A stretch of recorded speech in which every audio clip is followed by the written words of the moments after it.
Welcome to the Give and Go. My name's Tim, and today we're going to be going over winners and losers of the preseason as we lead up to the regular season of the NFL season. But before we do anything, you have to do a couple things. You have to hit that like button right down below, subscribe, and make sure to fill in the comments as you go along. Also, if you can, go ahead and follow at the Give and Go on Instagram. We'd greatly appreciate it so you can keep up to the great content we create on this channel.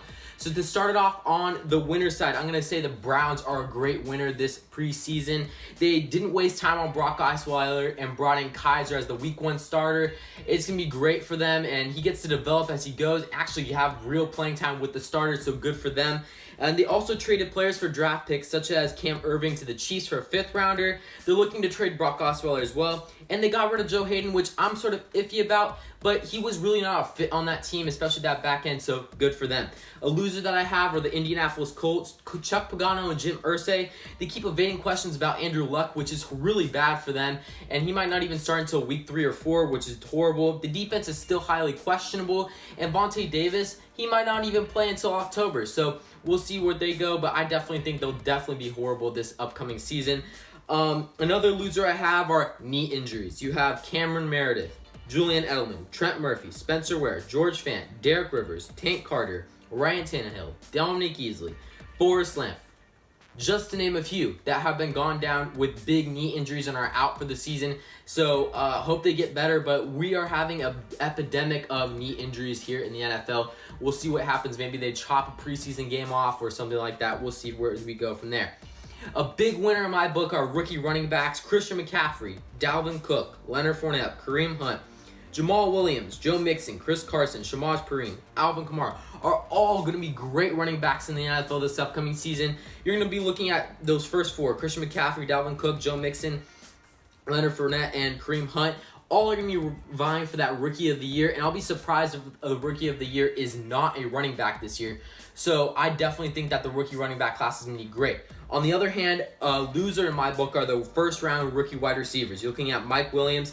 He's going to be out until October. John Ross is not going to be a wide receiver 2. He's going to be a wide receiver 3, which is definitely going to be horrible, especially that Tyler Eifert is probably going to be actually the 3rd weapon on that team, so he's actually the 4th weapon for Andy Dalton to throw to.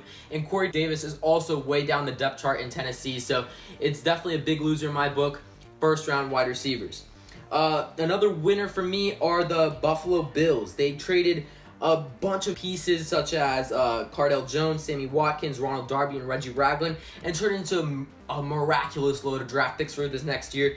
They have 2 2018 1s, 2 2018 2s, 2 3s, 2 4s, and a 2019 7 they've just added after Brandon Beane has come in, which is definitely great for them as they approach this next year.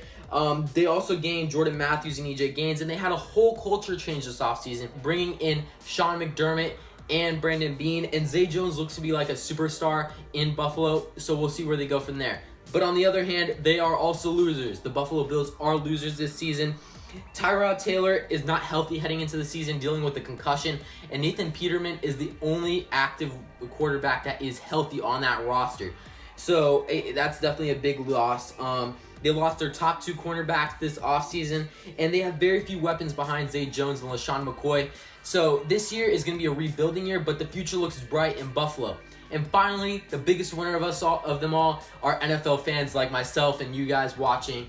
The NFL season starts 1 week from today. It's going to be great. Patriots play Kansas City, first game of the season. It's going to be 5 months of straight football leading up to the Super Bowl. I just can't wait, and I hope you guys can't wait too. Make sure to join us next week as we go over NFL predictions for the whole entire season, as we look at who makes the playoffs, wild card position, Super Bowl, predicting the MVP, offensive and defensive rookie in the year, and just a whole different other things. Thanks for watching the Give and Go and 32 for 32. Make sure to join us next week, as I said before, and follow us on Instagram. Have a great rest of your day.